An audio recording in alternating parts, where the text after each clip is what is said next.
Drones 101. So you've been looking up for drones and you're thinking get into the drones or hobby, drones world, whatever, and you don't know which drone to choose from. There's all kinds of drones nowadays.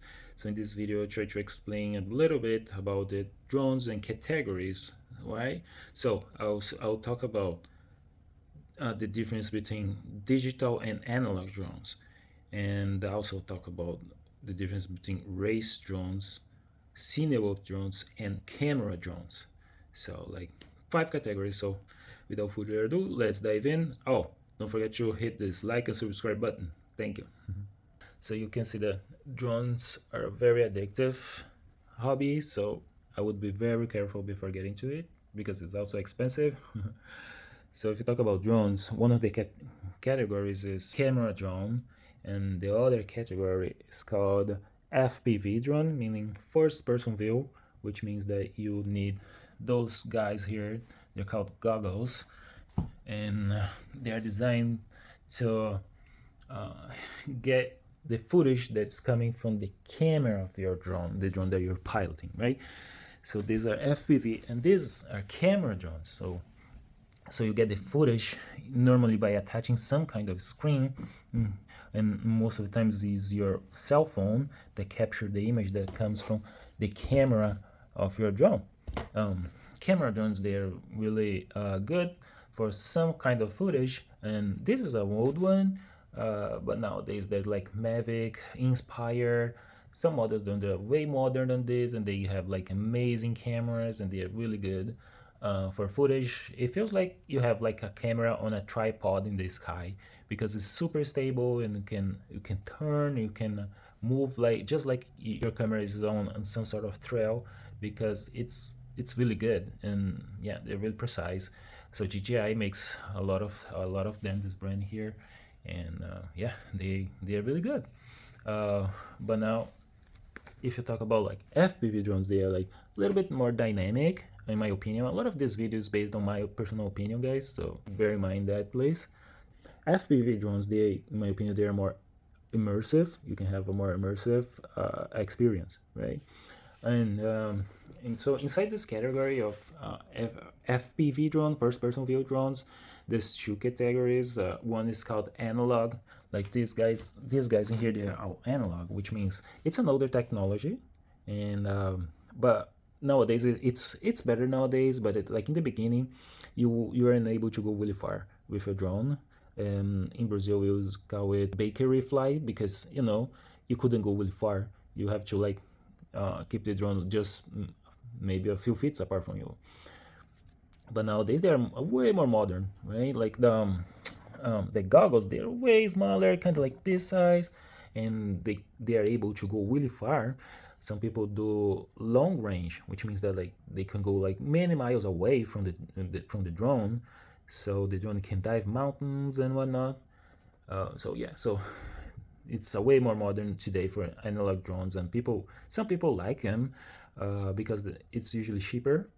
The parts are cheaper. It's cheaper to fix the drone, so a lot of people like this analog drones, and they don't change. And then this category here is just for digital drones, so you can get like from a crystal clear image from your drone, even though when it's really far away. So yeah, but they are like more expensive to fix. The drone itself is expensive, the parts is expensive, so some people might think that it doesn't worth it, especially when you like have equipment to, for your analog drone. You might not even need to go into the digital world, right? Now when talk about drones, there's also the category of kind of cinewhoop. The cinewhoops are like these guys here. It means that they are like designed they can fly indoor, and they are designed to give you cinematic footage. So they usually they fly really smooth, and like this guy here this is a digital cinewhoop, and this is an analog cinewhoop, and then they have these guys in here too.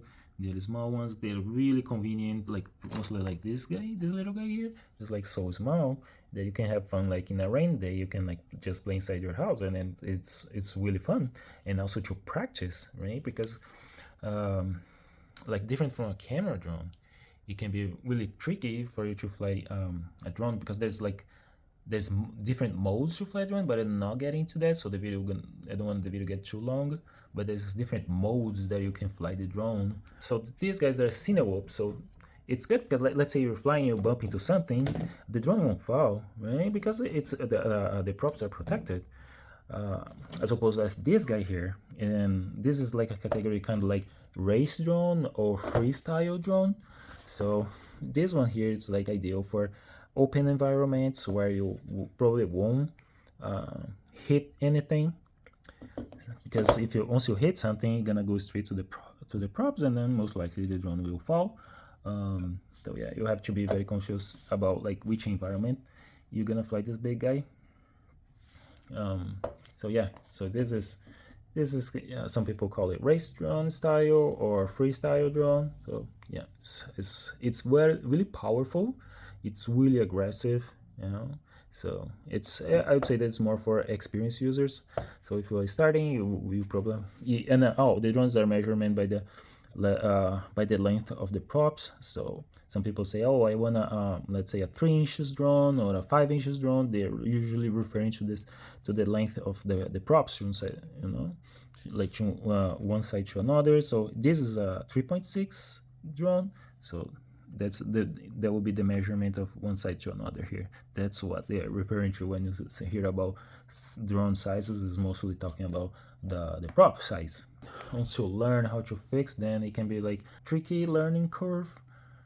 There's a one time that I let my drone fall, and then I broke this arm here, so I just have to take the screws apart, and then I replace this arm because I already had like extra parts, so you can replace this arm, right? The same thing, like if you break a motor, you can also replace it, but then for the motors, you'd have to learn how to solder the motors into the circuit boards that are inside the drone.